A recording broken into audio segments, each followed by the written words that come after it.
Kajian Kitab.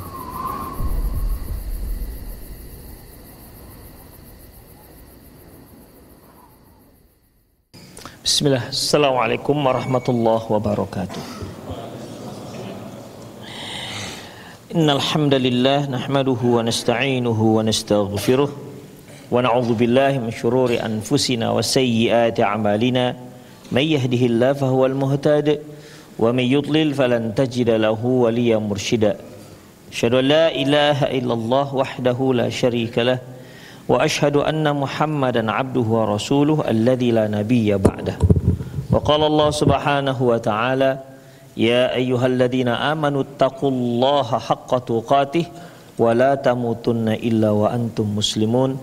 Ya ayyuhalladzina amanu taqullaha wa qulu qawlan sadida yuslih lakum a'malakum wa yaghfir lakum dhunubakum wa may yuti'illaha wa rasulahu faqad faza fawzan 'azima. Ya ayyuhan nasu taqu rabbakumul ladzi khalaqakum min nafsin wahidah wa khalaqa minha zawjaha wa batha minhuma rijalan katsiran wa nisaa'a wattaqullaha alladzi tasaaluna bihi wal arham innallaha kana 'alaikum raqiba. Amma ba'du, nastaqal hadithi kitabullah wa khairul hadi hadiyu Muhammad sallallahu alaihi wasallam wa syarrul umur muhdatsatuha wa kullu muhdatsatin bid'ah wa kullu bid'atin dhalalah wa kullu dhalalatin finnar. Ikhwah wa akhwat azallahu wa iyyakum, kita masuk pada bab yang ke-25, ma jaa fil kuhan wa nahwihim, yang berbicara tentang perdukunan, tentang dukun dan yang semisalnya. Ikhwah, dukun atau dalam bahasa Arabnya kahin atau kuhan. Kahin atau kuhan, di mana kita sering mengartikan yaitu dukun, ya, dukun. Tetapi untuk bahasa Indonesia, dukun ini ada yang boleh, ya, ada yang dibolehkan.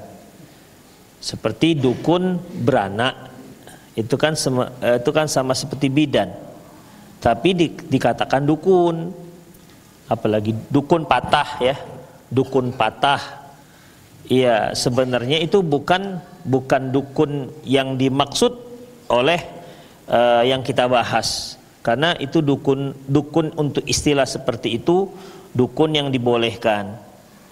Tetapi ikhwah, dalam bahasa Arab, kuhan yang kita artikan dukun itu tidak pernah digunakan untuk dukun beranak ataupun dukun patah pergendangan dan seterusnya. Demikian ikhwah, dukun ini dalam bahasa Arab, kuhan, lebih identik dengan orang-orang yang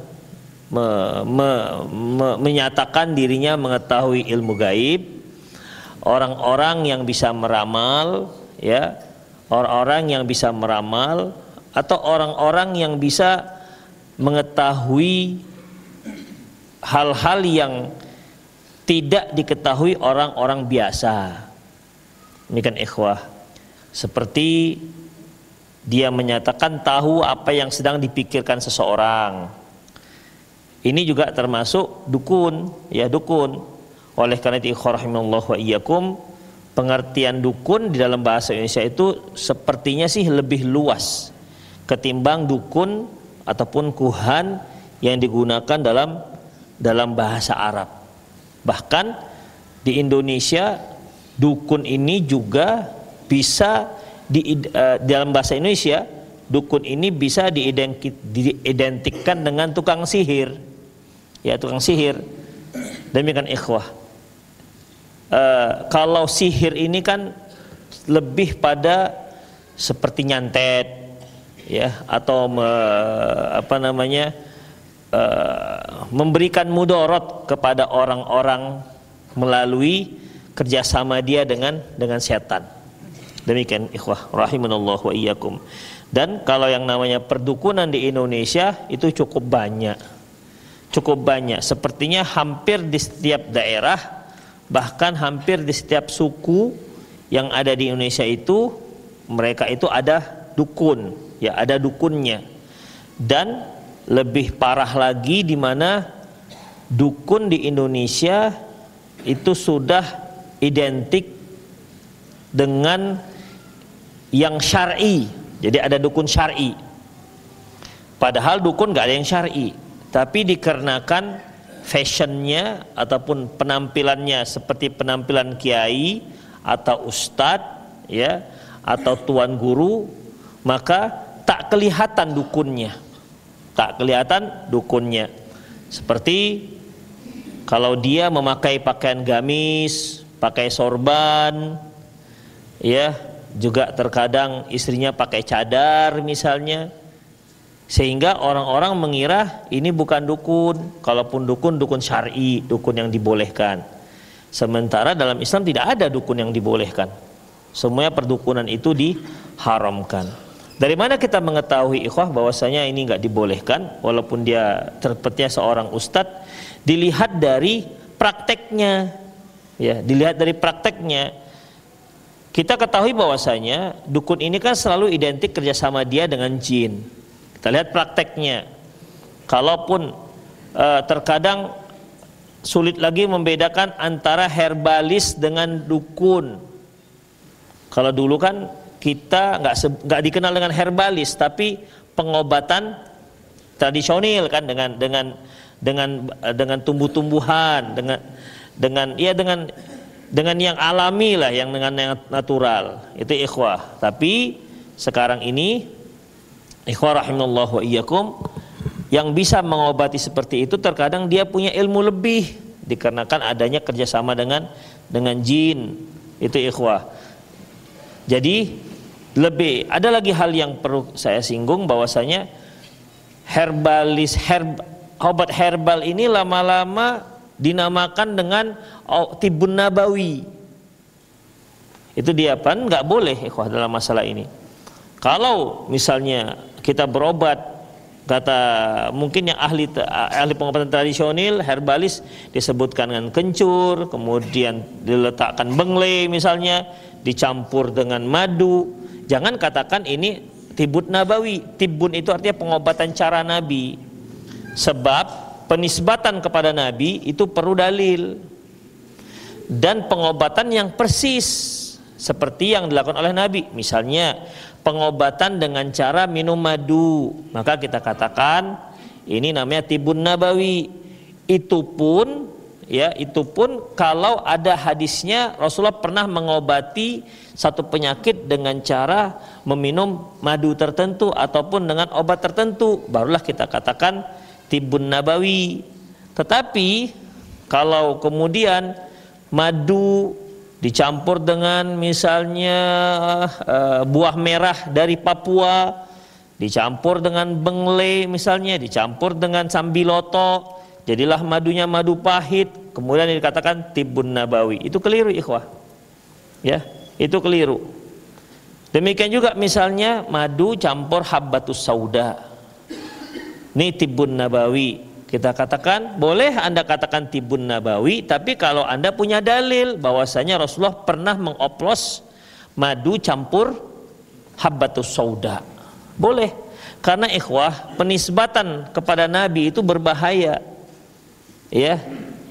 Rasulullah pernah mengatakan, man kadzaba alayya muta'ammidan falyatabawwa maq'adu minan nar.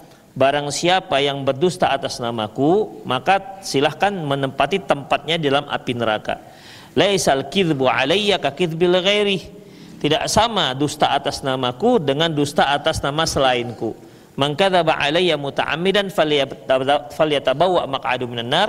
Barang siapa yang sengaja berdusta atas namaku, maka tempatnya dalam neraka. Demikian ikhwah rahimallahu wa iyyakum. Jadi dalam masalah ini, kita harus dudukkan dahulu yang di kata-kata perdukunan, ya, karena kalau kita sebut kahin, kuhan, ya tidak begitu familiar dalam bahasa Indonesia, karena di bahasa Arab kita selalu menyebutkan dukun, ya, dukun. Jadi dukun yang dibincang oleh Syekh Muhammad bin Abdul Wahhab dalam kitab ini adalah dukun yang dia ada kerjasama dengan jin. Itu dia, kerjasama dengan jin, maka dukun itulah yang diperbincangkan boleh dan tidaknya.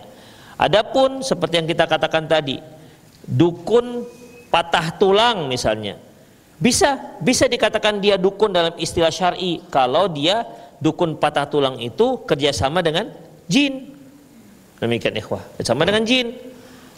Bahkan dukun kalau seandainya dia dengan dia ahli herbalis misalnya, tapi dia dapat ilmu herbalis itu, herbalnya dari wangsit dari jin misalnya.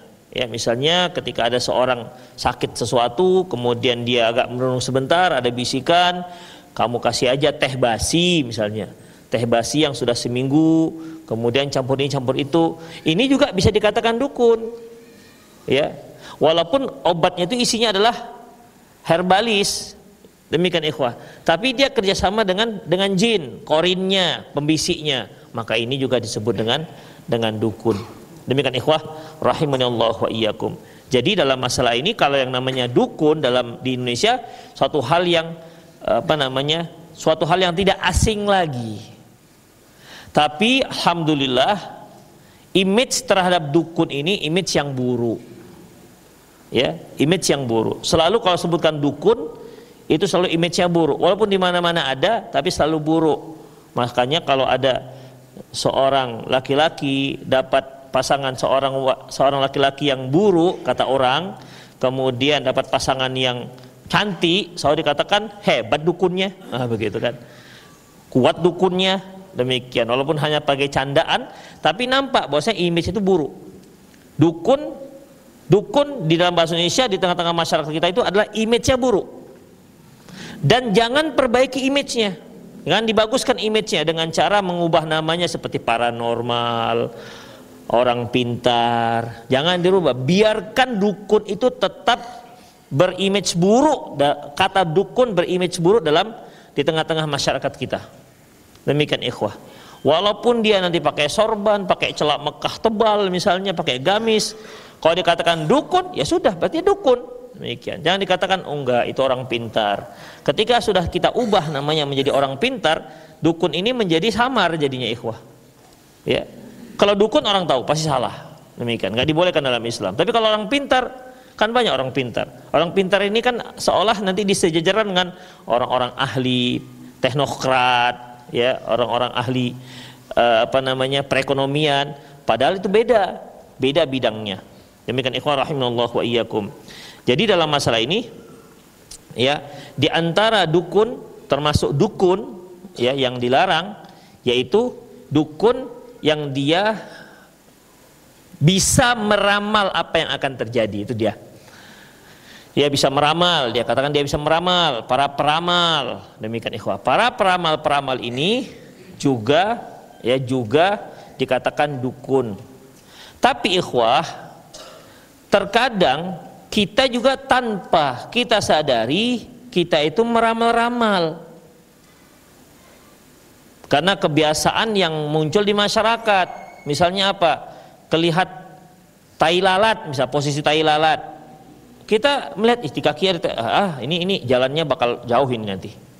Demikian, kita meramal jadinya ikhwah. Disadari atau nggak disadari, padahal nggak dibolehkan. Demikian, biarkan aja lah tai lalat dimanapun dia tumbuh. Asalkan nggak membesar jadi tembong, ya kan, jadi masalah dia.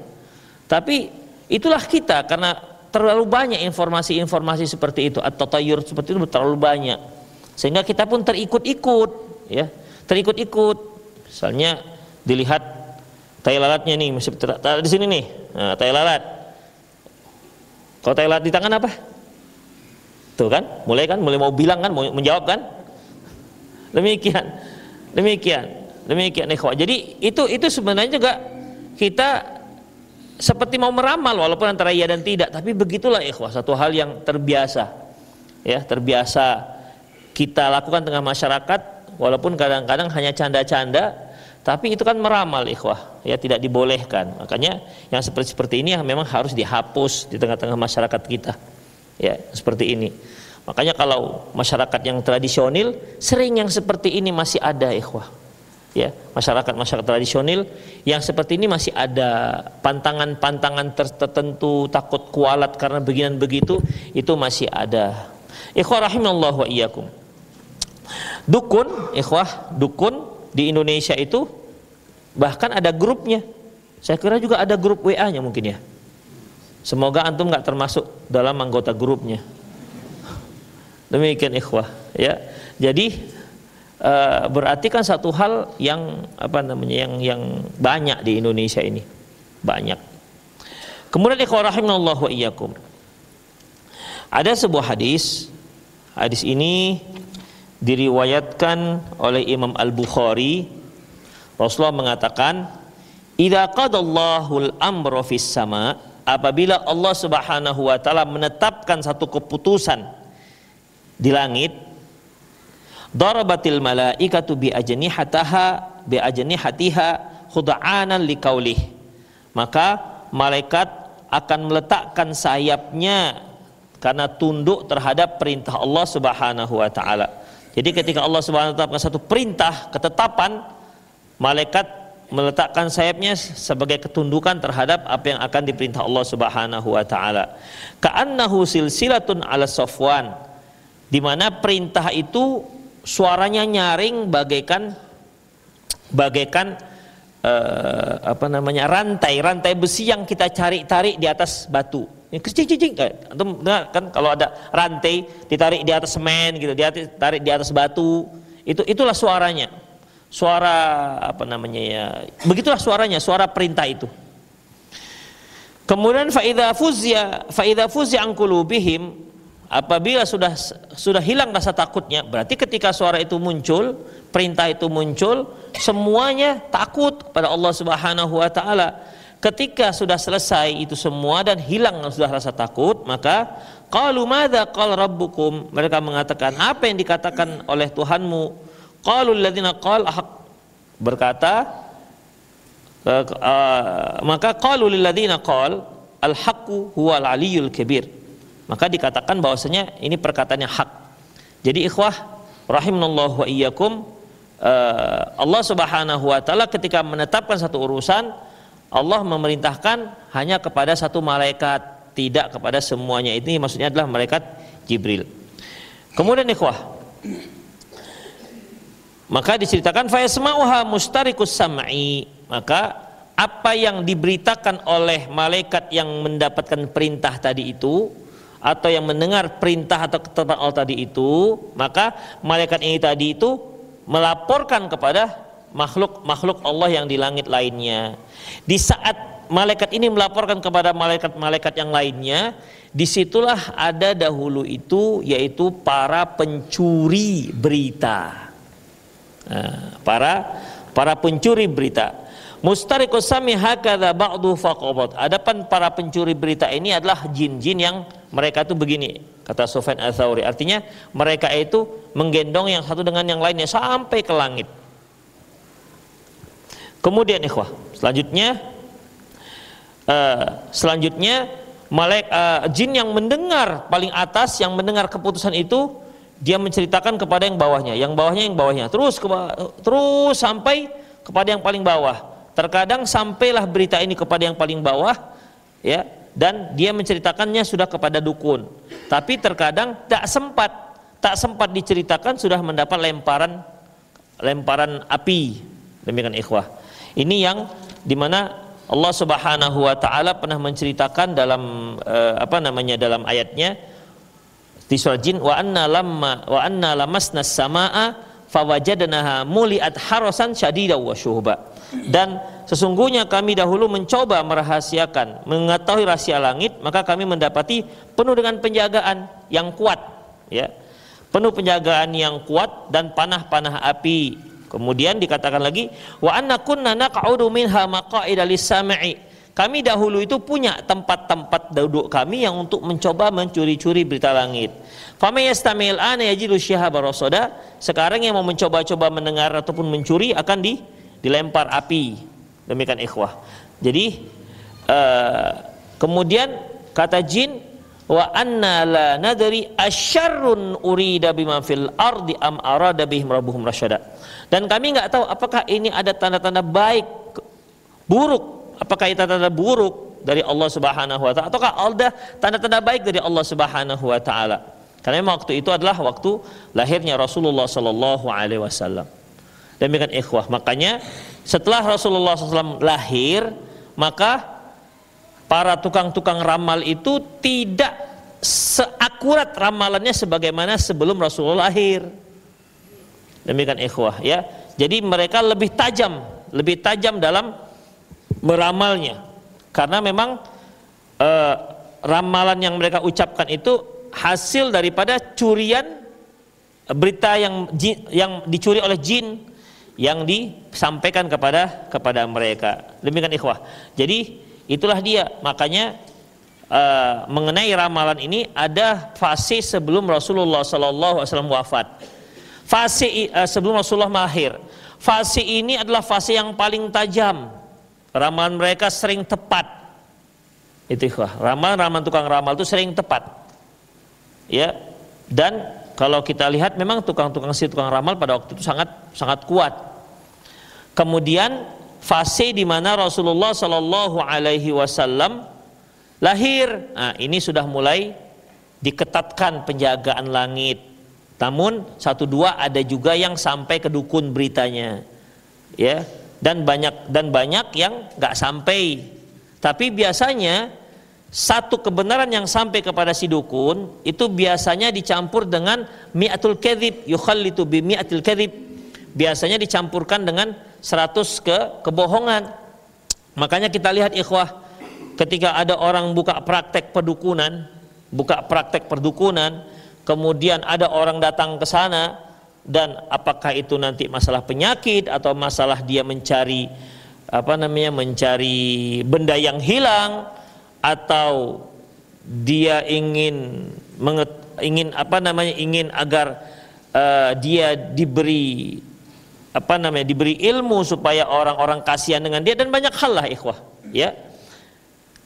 Yang seperti ini ikhwah rahimanallah wa iyyakum, pada zaman Rasulullah sebelum Rasulullah SAW itu lahir, ini sangat kuat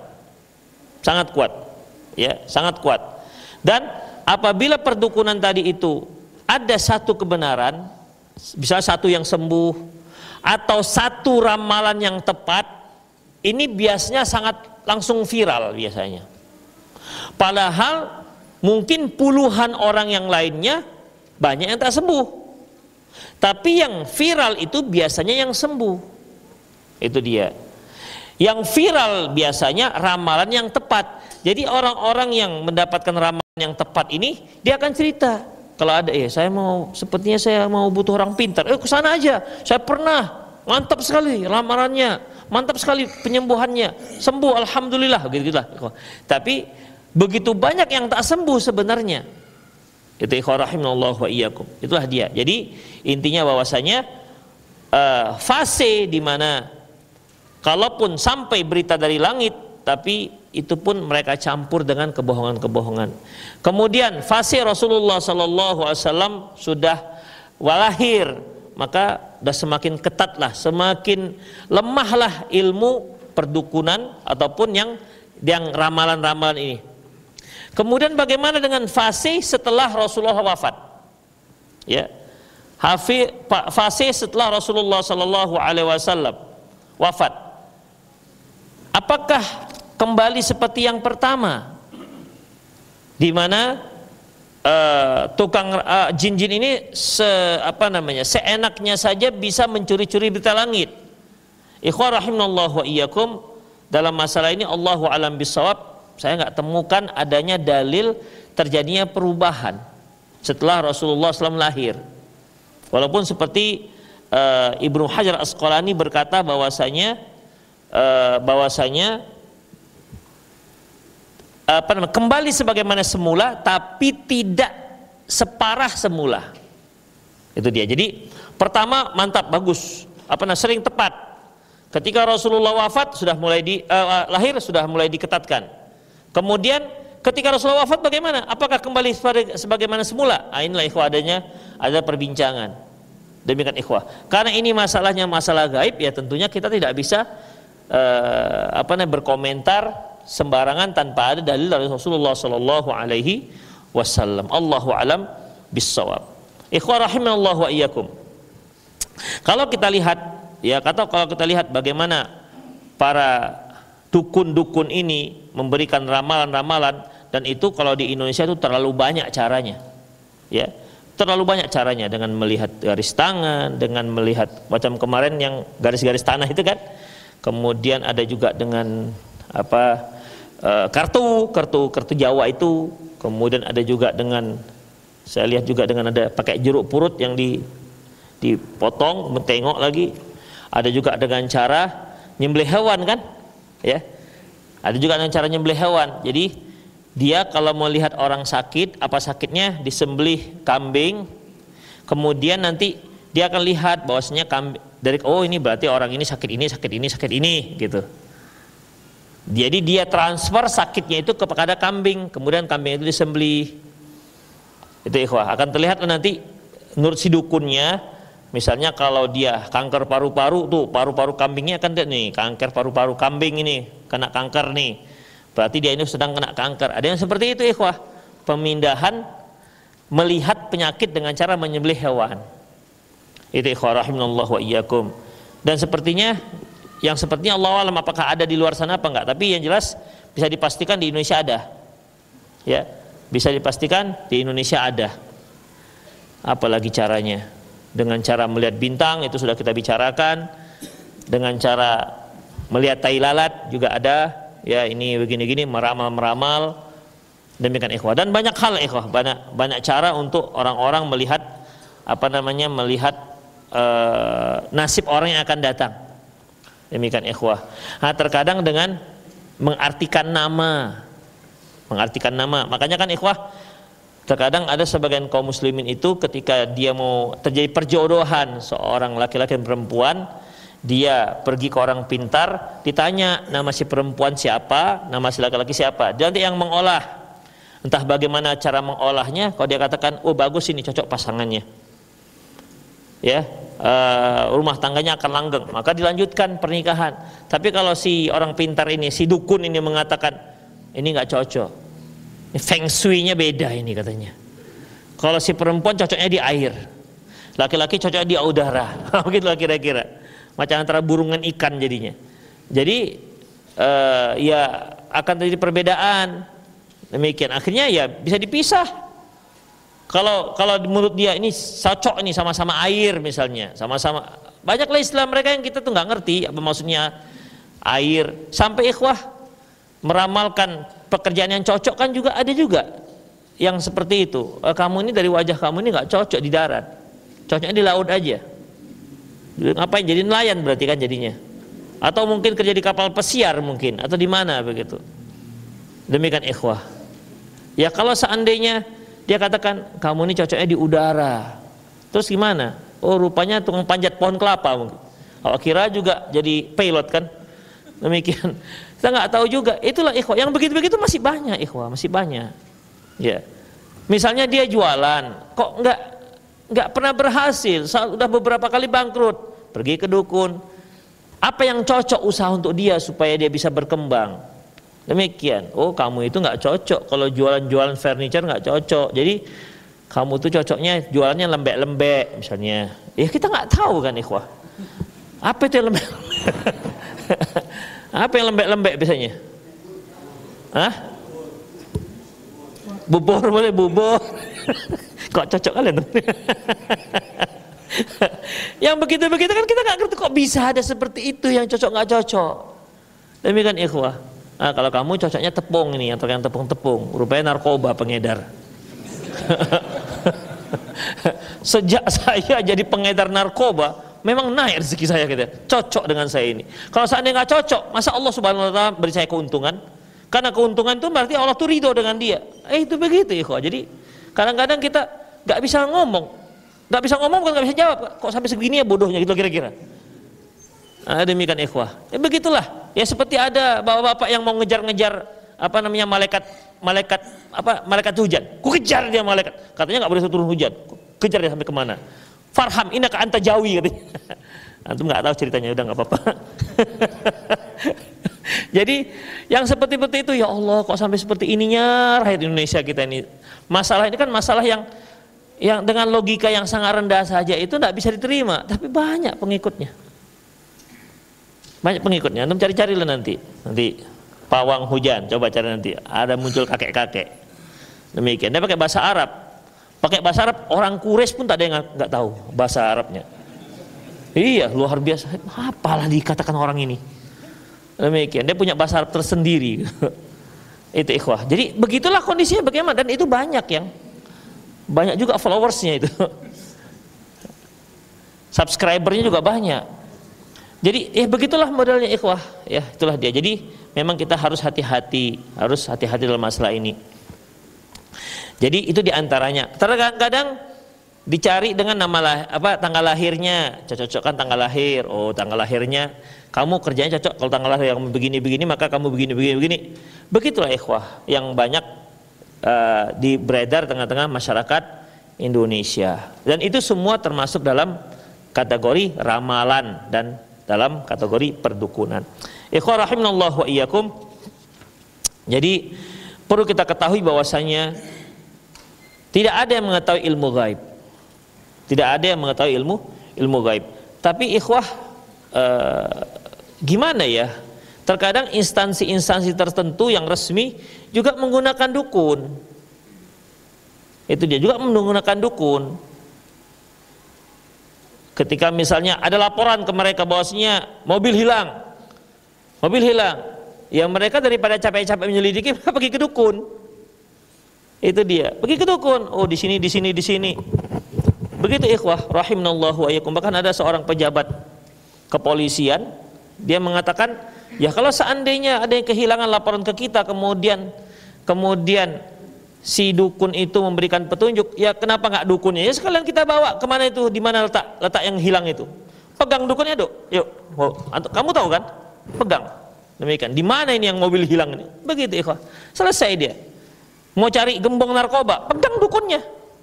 Ente tahu, udah pegang. Mana ya? Di mana alamatnya? Tinggal gerebek aja kan? Kan mudah begitu. Nggak perlu ada penyelidikan. Tapi begitulah ikhwah. Mau gimana lagi? Ya. Mau gimana lagi?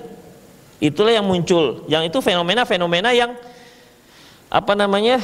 yang memang nggak masuk akal. Ya, nggak bisa masuk logika yang paling rendah sekalipun. Tapi banyak orang yang mempercayainya. Demikian ikhwah. Kalau kita bicara masalah ilmu gaib, maka ada masalah ilmu gaib, ada yang sifatnya itu mutlak, ya mutlak, yang tidak ada yang mengetahuinya kecuali hanya Allah Subhanahu wa Ta'ala. Tidak ada yang mengetahuinya kecuali hanya Allah Subhanahu wa Ta'ala. Sebagaimana firman Allah Subhanahu wa Ta'ala surah Luqman ayat 34, Innallaha 'indahu 'ilmus sa'ah. Sesungguhnya hanya Allah lah yang mengetahui kapan terjadi hari kiamat. Wa yunazzilul ghaits, dan hanya Allah yang tahu kapan turunnya hujan. Wa ya'lamu ma fil arham, yang tahu apa yang ada dalam rahim. Wa ma tadri nafsum madza taksibu ghadan, tidak ada seorang pun yang tahu apa yang akan kamu lakukan pada besok hari. Wa ma tadri nafsum bi ardin tamut, dan tidak ada seorang pun yang tahu di mana dia meninggal. 5 hal ini sebenarnya 5 perkara gaib yang tidak ada yang bisa mengetahuinya kecuali hanya Allah Subhanahu wa Ta'ala. Kecuali hanya Allah Subhanahu wa Ta'ala. Namun dari yang 5 ini ikhwah, dari yang 5 ini ada yang mutlak sedikit pun tidak ada yang tahu. Makhluknya sedikit pun tidak ada diberitahu sedikit pun. Hanya dikasih tanda-tandanya saja, tapi kapannya nggak tahu sama sekali. Dia adalah ilmu kapan terjadinya hari kiamat. Namun seperti akan turun hujan, kemudian yang di dalam rahim, kemudian apalagi tadi yang besok yang akan kita kerjakan, kemudian di mana kita meninggal, Allah Subhanahu wa Ta'ala berikan bocoran-bocoran sedikit ilmu ini, ya. Diberikan bocoran-bocoran sedikit. Demikian ikhwah. Tanda-tandanya yang bisa kita katakan 80% itu ya jadi. Seperti misalnya wa yunazzilul ghaits, Allah yang akan menurunkan hujan. Hanya Allah lah yang tahu di mana turun hujan. Hanya Allah yang tahu kapan turun hujan. Tapi kita melihat seperti mendung tebal misalnya, keluar dudung gandung sudah guntur. Ya. Kita hampir bisa kita pastikan ini bakal turun hujan, ya kan? Bakal turun hujan. Walaupun tidak jarang juga ada yang sudah begitu tiba-tiba terang. Ternyata mendungnya di bawah angin. Ada lebih parah lagi, ini karena pawang hujan. Diusir oleh pawang hujan. Bayangkan ikhwah, mendung tebal diusir pawang hujan. Karena di sini akan sedang mengadakan pesta. Yang sono, berarti sono yang di sono pawang hujan yang di sono, hujan di sana kalah dong pawang hujan di sana. Demikian ikhwah. Jadi dalam masalah ini ada tanda-tandanya diberikan. Ya. Dan itu tanda-tanda kuat. Tanda kuat. Tapi kita nggak bisa memastikan. Itu ikhwah. Makanya kalau ada insya Allah turun hujan ini. Nah, itu boleh, ya. Insya Allah turun hujan ini. Tapi kalau insya Allah besok hari kiamat, aduh itu nggak bisa ikhwah. Karena pada hari yang terakhir nanti tidak, maksudnya seburuk-buruk manusia adalah di saat manusia yang hidup saat terjadinya hari kiamat. Itu sudah seburuk-buruk manusia. Demikian ikhwah. Tidak ada lagi yang mengatakan Allah di situ. Berarti nggak akan ada yang ucapan, nggak ada lagi insya Allah, nggak ada lagi. Demikian ikhwah. Tapi kalau hujan masih, makanya ada perakiraan cuaca dikarenakan adanya ilmu meteorologi dan geofisika yang memperhatikan gerakan dan kebiasaan cuaca. Demikian ikhwah. Makanya kalau ada apa namanya angin puting beliung, dulu kan kita waktu SD kan pernah dengar kan, kita belajar angin bahorok, pernah dengar kan? Nah, angin bahorok. Sampai sekarang masih belajar itu. Udah nggak lagi angin bahorok itu. Anginnya udah nggak, bahoroknya masih ada anginnya lagi. Ya saya masih ingat lagi tuh, angin bahorok dari atas lah kan, dari gunung ke daratan begitu, masih ingat lagi. Tapi katanya udah pensiun angin bahorok, Allah Allah. Tapi begitulah ikhwah, ya ada yang begitu. Jadi Badan Meteorologi dan Geofisika itu mempelajari ini, kalau cuacanya di sini panas, di sini dingin. Karena biasanya yang namanya udara dingin itu padat, dia akan menuju ke tempat yang lebih panas, yang lebih renggang, begitu ikhwah. Jadi sehingga ini biasa mengakibatkan begini-begini. Itu tidak ada masalah, karena itu memang hal-hal yang ilmiah yang dipelajari. Demikian ikhwah. Tapi pastikah akan turun hujan? Tidak ada yang bisa memastikannya. Demikian ikhwah. Tapi ada sedikit diberitahu. Ya, sama seperti ruh ikhwah. Ketika Allah mengatakan wa yas'alunaka 'anir ruh, mereka bertanya kepadamu tentang ruh. Qul ruhu min amri rabbi, katakan ya Muhammad, ruh itu urusanmu. Wa ma utitum minal ilmi illa qalila. Kalian tidak diberi ilmu tentang ruh itu kecuali hanya sedikit sekali tentang ruh itu yang kalian ketahui. Itu ikhwah. Ya, jadi itu terkait dengan masalah turun hujan. Kemudian ikhwah terkait dengan masalah apa lagi nih? Wa ya'lamu ma fil arham. Ikhwah, kalau istri antum sudah hamilnya sudah 6 bulan, 7 bulan, tahu nggak, bisa nggak diketahui ini anak janin laki atau perempuan? Bisa kan?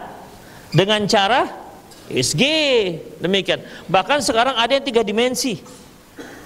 Ya, 3 dimensi. 4 sekarang. Hebat juga 4 dah.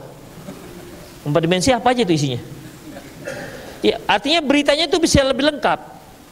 Kalau dulu kan masih pakai trompet itu kan,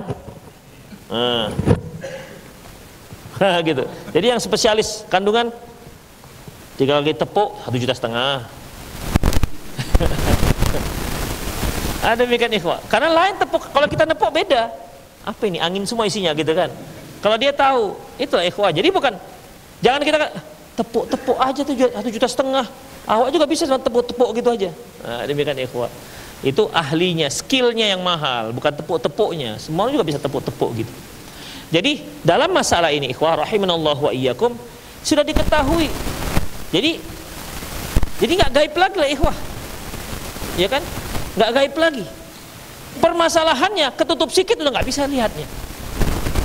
Begitu kan? Ketutup dia. Udah nggak bisa. Demikian ikhwah. Itu satu. Yang kedua, itu kan kalau dia sudah berbentuk sempurna. Ketika dia baru berbentuk zigot, ada yang nggak tahu itu? Adakah yang bisa memastikan dia laki-laki perempuan? Jadi ketika masuknya ketika masuknya sel spermatozoa, kemudian dia membuahi sel ovum, kemudian dari tuba Fallopi itu dia turun ke rahim, kemudian diselimuti, dia terbenam dalam dinding rahim. Ketika jadi membelahnya sel-sel itu, ada nggak dokter ahli kandungan yang paling ahli yang bisa memastikan ini laki-laki atau perempuan? Belum ada, belum ada. Bahkan ketika kemaluan belum terbentuk, nggak bisa diketahui, belum bisa yang bisa mengatakan ini laki-laki atau perempuan. Jadi tahunya itu kapan? Setelah terbentuk. Itu pun setelah dapat diintip. Demikian. Oh laki-laki, oh ada burungnya nih, berarti laki-laki. Oh nggak ada burungnya, berarti perempuan. Itu setelah terbentuk. Sebelumnya ada yang bisa memastikan laki-laki perempuan? Nggak bisa, ikhwah. Udah, itu satu. Ini menunjukkan bahwasanya nggak semua diberikan ilmu itu. Bisa nggak dia pastikan bahwasanya pasti akan sampai 9 bulan? Enggak. Ada yang 7 bulan sampai ronta-ronta mau keluar dia. Demikian, mau nggak mau dia harus keluar. Ada yang begitu, ikhwah. Demikian. Ada yang dipastikan ini sepertinya 1 minggu HPL-nya. Antum HPL tahu? Aduh, antum gimana ini? Punya anak 6 tapi HPL nggak tahu. Hari apa? Perkiraan lahir. HPL-nya nih, Bu.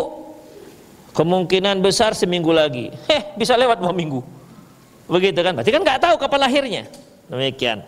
Bahkan ada yang mencoba-coba untuk ini, ikhwah. Mau melahirkan, misalnya dia sudah sempurna nih 9 bulan, udah dia mau mencari waktu yang tepat, misalnya biar pas sekali, jadi jam 12 tanggal 12 bulan 12 pukul 12 tahun 2012, itu udah lewat ya, 2012 2022 misalnya, demikian. Caranya bagaimana? Sesar. Ada yang bisa begitu, ikhwah, ya, sesar. Demikian. Tapi kan itu hanya usaha. Apakah dia pasti hidup ketika disesar? Belum tentu juga. Begitulah, ikhwah. Jadi begitulah. Jadi ada sedikit diberikan, tapi tak semua diberikan, ikhwah. Tak semua diberikan. Itulah, ikhwah rahimanallahu wa iyyakum. Ya. Itulah dia. Jadi ternyata yang dalam rahim juga seperti itu, nggak ada. Masih banyak yang tidak diketahui oleh para ahlinya. Bagaimana dalam rahim. Demikian, ikhwah rahimanallahu wa iyyakum. Kemudian apa lagi yang Allah sebutkan, yaitu wa ma tadri nafsum madza taksibu ghadan. Tidak ada seorang pun yang tahu apa yang akan kamu lakukan besok. Ikhwah, antum tahu nggak apa yang akan antum lakukan besok? Kita punya rutinitas, ikhwah. Saya misalnya, saya besok hari Rabu, jadwal saya di sini 1 2 3 4. Itu rutinitas saya. Antum nggak ada rutinitas hari Rabu? Antum apa bisa hari Rabu? Hah? Kemana antum pergi? Ke Bahorok sana? Kemana? Hah? Perusahaan. Itu kan kebiasaan, rutinitas kita. Demikian, kita tahu, tapi pastikah? Tidak. Demikian. Jangan-jangan begitu keluar dari masjid sama mau masuk rumah teplekok, tekilir. Nggak jadi pergi besok. Sederhana sekali kalau Allah nggak mengizinkan. Makanya ketika ditanya, antum besok ada rencana apa? Rencana saya masuk kerjalah, insya Allah, gitu dia, ikhwah. Fala taqulanna li syai'in inni fa'ilun dzalika ghadan illa ayyasha Allah. Janganlah kalian mengatakan besok aku melakukan sesuatu kecuali kamu dengan mengatakan insya Allah. Walaupun kita tahu rutinitas hari Rabu besok itu kita tahu, ikhwah. Ini habis pulang taklim ini antum tahu apa yang akan antum lakukan? Apa, Bang? Mau kemana rencana? Cari makan. Mungkin yang seperti abang ini mungkin ada 2 atau 3 lah, nggak banyak. Yang lainnya kemana? Tidur langsung, pulang gitu kan. Ada lagi yang macam abang ini mau makan lagi habis pulang taklim? Hah? Ada? Iya, nggak bawa duit berarti. Demikian, ikhwah. Ya, jadi dalam masalah ini itu kan rencana bisa-bisa saja. Mau makan macam Rabu kemarin, begitu keluar duduk hujan lebat, nggak jadi makan. Tapi ada juga Ustaz, kalau tetap makan, insya Allah tetap makan. Nggak masalah makan, istiqomah lah pokoknya. Demikian. Yang nggak istiqomah kan ada rencana ngaji, itu nggak istiqomah biasanya. Demikian ikhwah, itulah dia. Itu jadi kita sebenarnya tahu besok itu apa, ngapain, tapi itu semua masih dalam kadar rencana, nggak bisa memastikan. Ya, rencana tidak bisa memastikan. Demikian juga wa ma tadri nafsum bi ayyi ardin tamut. Kamu nggak tahu di mana kamu akan meninggal. Ya, kita tinggal di mana? Di Semencirim. Ya. Siapa sih yang paling jauh tinggalnya? Binjai ada Binjai? Nggak ada. Stabat? Yogyakarta ada Yogyakarta. Berarti sekitar Mencirim aja nih kan? Mencirim, apa namanya, Simpang Lowo, Payageli dan seterusnya. Paling gitu-gitu aja. Orang tetangga-tetangga di sini juga. Yakin antum meninggal di Mencirim? Hah? Allah alam nggak tahu ikhwah.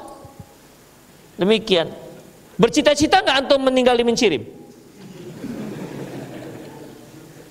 Kenapa tertawa? Ambo bertanya.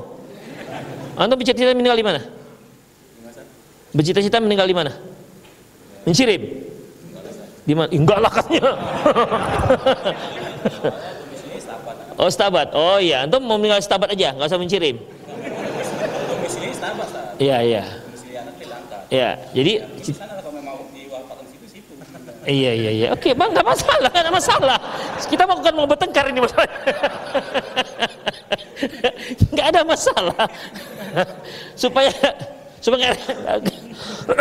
nggak repot gitu kan. Ya, kalau saya meninggal di sana, ya nggak apa-apa. Bukan berarti antum sunnah juga meninggal di Mencirim di sini. Demikian ikhwah, itulah dia. Ya, itu yang disebut dengan ilmu gaib yang mutlak. Memang hanya Allah Subhanahu wa taala yang tahu kepastiannya. Ada yang ilmu gaib nggak mutlak, artinya kita nggak tahu, tapi yang lain tahu. Misalnya saya tanya antum, berapa orang ibu-ibu yang ada di balik tabir? Kalau antum tahu berarti antum ngintip tadi. Berapa orang kira-kira? Hah? Tahu? Nggak ada yang berani jawab. Nggak ada yang berani jawab. Nggak tahu. Kalau kita tanya ibu-ibu tuh tahu nggak mereka? Tahu. Berarti ini namanya ilmu gaib, tapi karena kita nggak tahu, sebenarnya karena kita nggak melihat, makanya ikhwah, ilmu-ilmu yang belum dicapai inputnya oleh panca indera kita, maka kita nggak punya ilmu pengetahuan. Pada saat itu ilmu itu masih ilmu gaib. Nah, demikian ikhwah. Kira-kira menurut antum apa yang ada di balik tabir ini? Ada yang tahu? Nggak ada yang tahu? Saya tahu. Tahu balik tabir apa? Al-Quran, lemari, mimbar, dan seterusnya. Masya Allah, berarti dia tahu sedikit. Tinggal buka. Ketika kita buka, lihat, baru bisa kita rinci 1, 2, 3, 4, 5. Itu ikhwah. Ini namanya gaib, tapi tidak mutlak. Kita yang nggak tahu, tapi orang lain bisa mengetahuinya. Demikian ikhwah. Kita mengetahuinya sekedar yang bisa kita capai dengan panca indera. Apa yang kita lihat, apa yang kita dengar, apa yang kita cium, apa yang kita rasa, dan apa yang kita cicip. Itulah yang bisa. Adapun ilmu gaib, adapun panca indera yang keenam, itu jangan dipelihara. Yang banyak orang bilang ada apa? Indigo. Demikian. Yang katanya dia bisa mengetahui alam jin, itu tidak usah dipelihara. Walaupun ada orang-orang yang tahu seperti itu, tapi itu jangan dipelihara. Kalau dipelihara ikhwah, jadi dukun dia nanti. Itu ikhwah. Ya, jadi itulah dia. Ilmu gaib yang memang ada yang mutlak, hanya Allah yang tahu kepastiannya. Ada yang tidak mutlak, kita nggak tahu karena tidak ada inputnya melalui panca indera kita yang 5. Itulah ikhwah rahimanallahu wa iyyakum. Jadi yang kita bicarakan adalah nanti terkait dengan dukun adalah ilmu gaib yang mutlak, dan ilmu gaib yang tak mutlak juga akan dibicarakan. Ya, jadi kita bisa membedakan nanti yang mana ini yang dukun. Misalnya ini ikhwah, saya nggak tahu ini apa yang ada di balik tabir, tapi saya bisa nerawang ini ibu-ibu yang misalnya yang janda 3 orang, yang punya suami ada 6 orang misalnya, anak-anak ada 3 orang. Padahal ibu-ibu yang di situ tahu nggak mereka berapa? Nggak tahu juga kadang-kadang, nggak tahu dia bisa membedakan mana yang janda mana yang nggak janda kan? Nah, demikian. Tapi ketika hal itu ada seorang tahu, itu juga bisa dalam kategori dukun. Karena memang tidak bisa dicapai oleh panca indera kita. Itu ikhwah. Apalagi kalau dia menceritakan tentang hari ini jam sekian akan turun hujan, pasti. Kalau nggak aku kejar itu malaikat penjaga hujan katanya. Karena sudah ada perjanjian, kemanapun ku kejar dia. Fa'lam annahu la ilaha illallah. Ada demikian ikhwah. Jadi itu hal-hal yang tidak dibolehkan. Hal ini bisa membuat si pelakunya bisa jatuh pada kekufuran.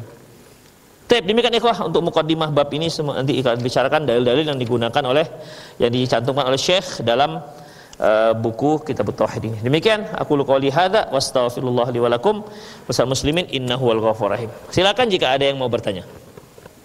Ya. Silakan atau di 0813 600 661. Silakan. Ya, enggak di sana udah duluan. Silakan.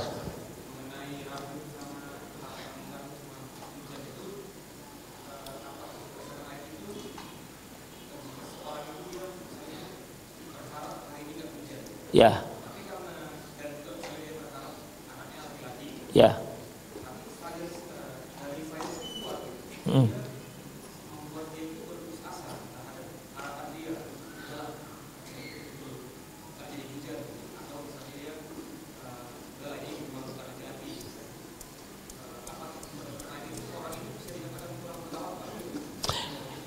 Ikhwah rahimanallah wa iyyakum, kalau data sainsnya itu jelas, sudah di USG, udah laki-laki, udah jelas laki-laki, nampak burungnya, demikian, udah di zoom, set itu semua isi gambarnya itu misalnya, udah jelas. Kemudian dia katakan, enggak, aduh, Allah, la haula wala quwata illa billah, begitu kan? Ya ini namanya seorang yang mengingkari fakta, itu sudah fakta kalau begitu. Ya, sudah fakta kalau seperti itu.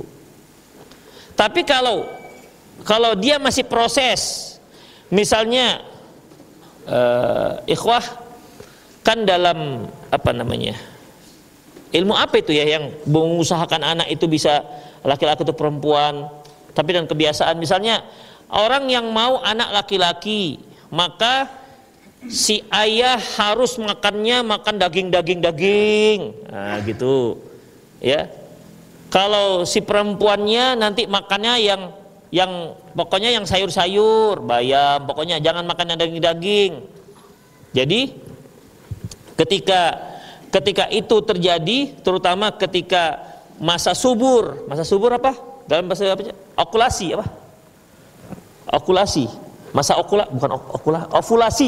Masa ovulasi, maka si bapak yang sudah persiapan seminggu makannya daging-daging tuh, tapi jangan sampai naik tensi ya, meninggal nanti. Maksudnya daging-daging, si ibu yang makannya sudah macam kambing lah pokoknya sayur-sayur aja dengan nasi, sayur nasi. Nah, ketika terjadi hubungan intim antara suami istri, maka menurut pengamatan itu kemungkinan besar yang jadi adalah anak laki-laki. Kemungkinan. Maka dalam hadis ikhwah ada disebutkan idza sabaqal ma'u rajul ma'ul mar'ah, ya. Apabila air laki-laki lebih mendahului air perempuan, itu kalimat sabaqa. Ada juga dengan kalimat ala, artinya mendominasi. Ya, mendominasi. Kalau dia lebih mendahului, maka anaknya jadi laki-laki. Kalau air perempuan mendahului, maka dia jadi perempuan. Apabila mendominasi tapi dia mendahului, maka misalnya air laki-laki lebih dahulu, sementara yang mendominasi air perempuan, maka dia akan jadi laki-laki tapi mirip mamanya, gitu. Yang begitu. Itu ada disebutkan dalam hadis. Demikian ikhwah. Jadi dalam masalah ini itu kan semua masih bukan ramalan sih, kemungkinan besar, karena fakta-fakta yang memang bisa dipercaya, ya, karena berdasarkan riset. Itu dia, bukan atas dasar berita-berita jin. Berdasarkan riset. Sama seperti ujian, itu kan riset. Hasil yang dipelajari di meteorologi dan geofisika itu kan hasil riset, ikhwah. Bukan asal-asal bisikan-bisikan setan. Ya. Itu memang sains ataupun ilmu yang memang dipelajari. Demikian ikhwah. Sama dengan mungkin antum tahu misalnya psikologi, ya, psikologi Ada psikologi terus berubah, berkembang. Itu hasil riset, ikhwah. Bukan dia mendebak-nebak orang ini begini, bukan mendebak-nebak, bukan juga bisikan setan. Tapi dia hasil riset dari beberapa pasien ataupun orang-orang yang masalah kejiwaannya terganggu. Maka hasilnya itu mereka riset, akhirnya mereka buat kesimpulan. Kan biasanya kalau hasil riset itu ada apa namanya, ikhwan? Ada caranya kan kita membuat riset. Ada kualitatif gitu kan? Saya nggak pernah belajar itu masalahnya. Di Fakultas Hadis nggak ada belajar itu.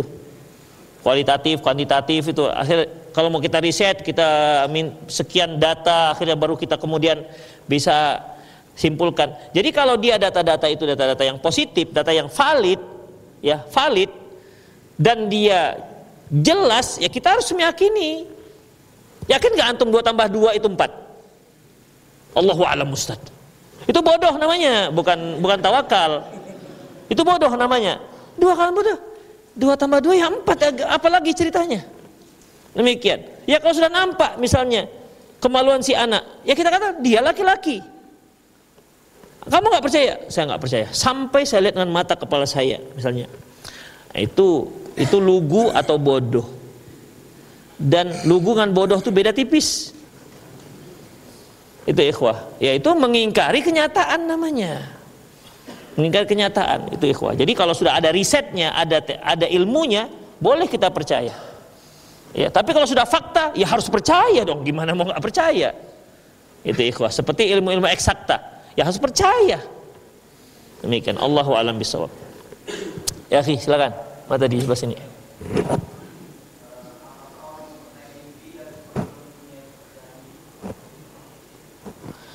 Ikhwah rahimanallahu wa iyyakum, mengenai mimpi, kalau kita yang mimpi ikhwah, ada adabnya. Misalnya kalau mimpi buruk, maka sunnahnya kita mengucapkan ta'awudz 3 kali, meludah ke kiri, kemudian merubah posisi tidur, kemudian kalau mau melanjutkan kemudian kalau bisa berudu, sholat 2 rakaat, dan jangan ceritakan dengan siapapun, karena mimpi burukmu itu tidak akan memudaratkanmu sedikit pun. Kalau mimpi baik, maka dia berdoa, ya semoga mendapatkan mimpi yang mimpinya bagus. Kemudian dia boleh ceritakan kepada orang yang hanya menyayangi dia. Misalnya nih, antum mimpi gaji antum 3 juta, dalam mimpi naik menjadi 20 juta. Udah, ini mimpi baik atau mimpi buruk? Mimpi baik. Maka antum cerita kepada istri, pasti gegap gempita itu. Masya Allah bang, semoga ya Allah bang, karena dia tahu naik uang belanja. Demikian, ada untung untuk dia. Tapi coba antum cerita dengan orang yang suka dengan antum. Nah apa? Mimpi gaji saya kan 3 juta, mimpi saya naik 20 juta. Hello, katanya begitu kan. Gak bakal, gak ada bakat gitu. Dia gak suka juga kalau gaji kita naik. Demikian, makanya kalau orang-orang yang kita ceritakan kepada orang yang sayang dengan kita, dia seperti doa, ya senang dia kan. Masya Allah, semoga antum dapat. Begitu ikhwah. Demikian. Hanya saja kadang-kadang ada mimpi itu diperselisihkan akan mimpi baik atau mimpi buruk. Misalnya kalau antum mimpi poligami, coba tanya itu istri antum, itu mimpi baik atau mimpi buruk itu? Demikian, tanya, nggak percaya. Kalau antum mimpi baik atau mimpi buruk? Coba. Begitu ikhwah, ada khilafiyah mengenai gendernya itu beda. Mimpi buruknya. Itulah ikhwah, ya apa boleh buatlah.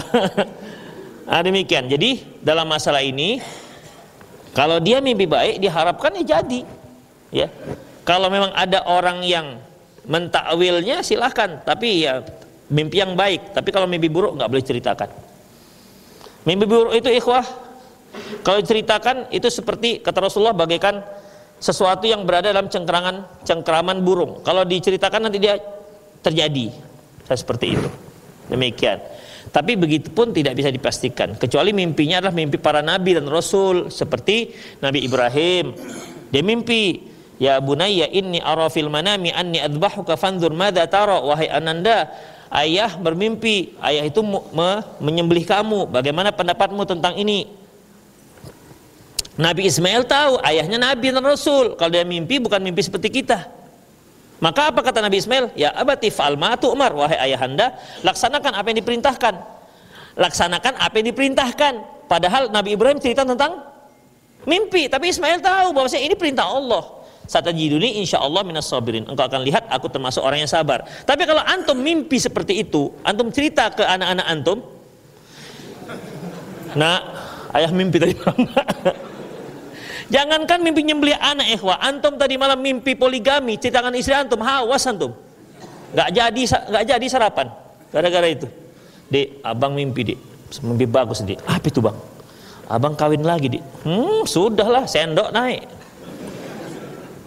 Jadi dalam masalah ini rahimanallah wa iyyakum, ya itulah ada adabnya dalam mimpi, ya. Ada adab dalam kita ketika mimpi baik atau ketika mimpi buruk. Kita lihat dulu pertanyaan yang masuk.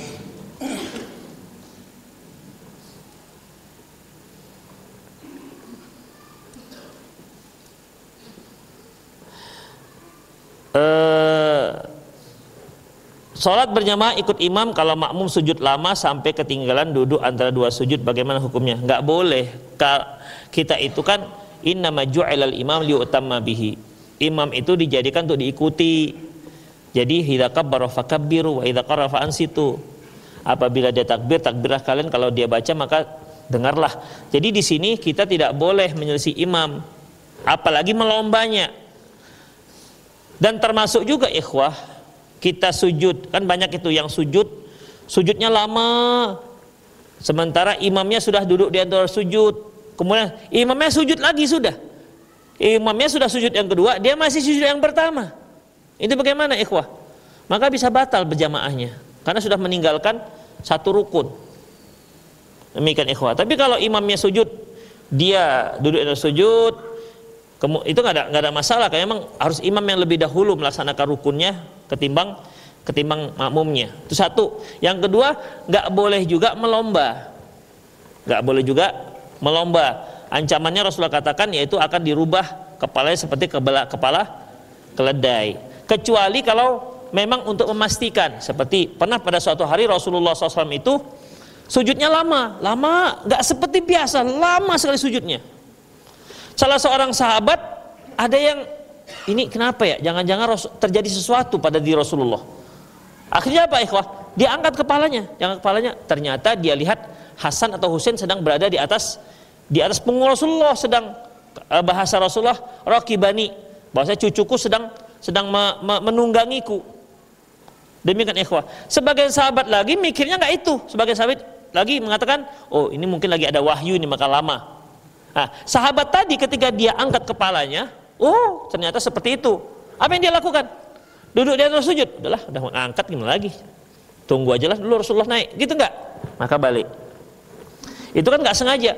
Makanya kalau misal kadang-kadang mati lampu, ya, kadang-kadang mati lampu, tiba-tiba nggak dengar suara, kita kan pernah ikhwah kita kan sholat, kok nggak ada suaranya ya, nggak ada Allahu Akbarnya gitu kan? Entah imamnya kelewat lembut, misalnya kan, Allahu Akbar, begitu. Kita nggak tahu. Ini yang di belakang kok nggak habis. Akhirnya gimana ikhwah? Mungkin kita udahlah angkat kepala, ternyata imam masih sujud. Memang betul-betul masih sujud, maka balik. Tapi sengaja melomba nggak boleh. Ya, sengaja melomba nggak boleh. Allahu a'lam bishawab. Ada yang langsung? Ya. Nggak boleh. Misalnya dukun patah, misalnya dia dukun patah tulang itu kan dia yang memperbaiki kan posisi tulang. Dia enggak, dia cuma dari jauh aja. Tulang kita kan kerkak-kerkuk sendiri. Berarti pakai jin tukang urut. Demikian, berarti nggak boleh. Jelas pakai jin dia. Demikian. Jadi jangan ya. Baru udah pas dipijit baru tahu dia.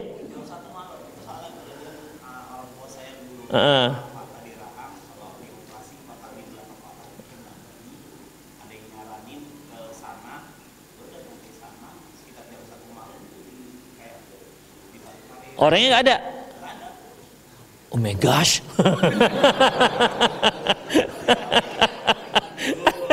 Iya.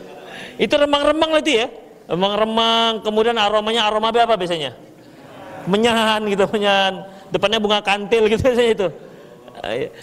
Nggak boleh. Demikian.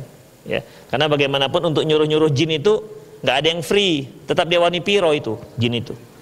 Mau suruh ngurut, wani piro katanya. Ya pironya bukan duit kan, tentu hal-hal yang memang seringnya itu hal-hal yang dilarang oleh agama. Baik ikhwah ya, sudah lewat 9:30. Demikian ikhwah, semoga bermanfaat. Aku qouli hadza wa astaghfirullah li wa lakum wal muslimin innahu wal ghafurur rahim. Subhanakallah wa bihamdik asyhadu an la ilaha illa anta astaghfiruka wa atubu ilaik. Wa akhir da'wana alhamdulillahirabbil alamin. Assalamualaikum warahmatullahi wabarakatuh.